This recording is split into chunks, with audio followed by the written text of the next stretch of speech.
What's up guys, it's your boy Lucas here. Welcome back to another video. So glad to see you guys back here. In this video, I want to talk about 5 settings on the Canon EOS M50 that I think you may want to know about. So grab your M50 and let's get started. If you go into the menu, settings, and then the 5th tab, you will see costume functions. Select this option and you'll see number 1 through 5 on the left bottom corner on the screen. These numbers represent the 5 settings that I want to show you in this video. Number 1 is ISO expansion. Let's say you're in a situation where you need more light, like this one. Oh man, I wish I could expand the ISO range.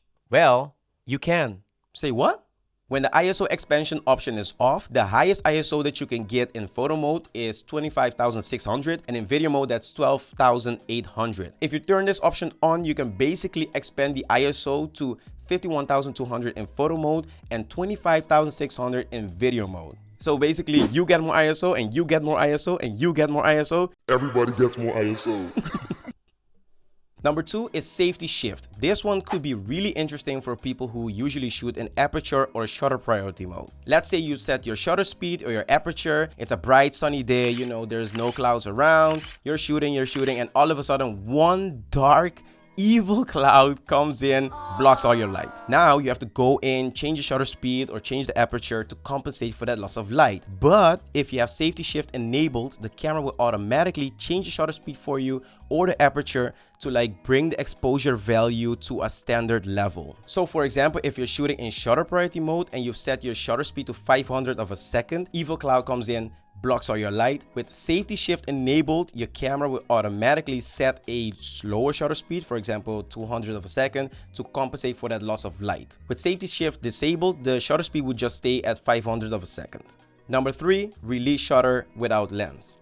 These are the contact points of the 50mm 1.8 lens. Most modern lenses have these contact points. That is how the lens can communicate with the camera body. So if you want to focus somewhere, the camera tells the lens through these contact points where it has to focus, or if you want to change the aperture, that is how the body and the lens communicate with each other. However, old lenses like this one don't have these contact points. As you can see, it doesn't have contact points. So when I put this lens on the M50 and I try to shoot a photo, the camera won't shoot. Why? Because the camera thinks there's no lens attached to the body. Like I said, no contact points, no communication, no lens, it won't shoot. So what do? You enable release shutter without lens. Now you can just take photos with those old lenses that you have.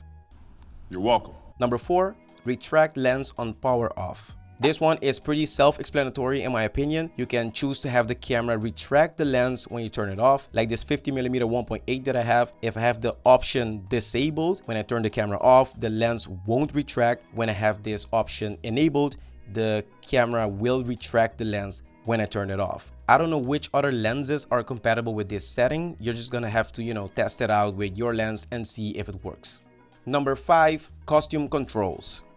This one is hands down my favorite one. You may not believe this, but you can actually assign a different function to some of the buttons on the M50. If you go into the menu, you can see on the left here where the selected button is located on the body. And if you select one of these buttons, you can choose which other function you want to assign to it. In my case, I never use the flash, so I changed the function to aspect ratio. So when I'm shooting my thumbnails, I can easily change the aspect ratio from 3:2 to 16:9 without having to go into the menu. It saves me a couple of seconds, but every second counts. If I want to turn the focus peaking on, I can just hit the trash can button and boom, it's on. If I want to turn it off, I can just hit the trash can button again and boom, it's off. So I don't have to go into the menu, search for focus peaking, turn it on and go back so I can start shooting. There are a variety of other functions that you can assign to different buttons.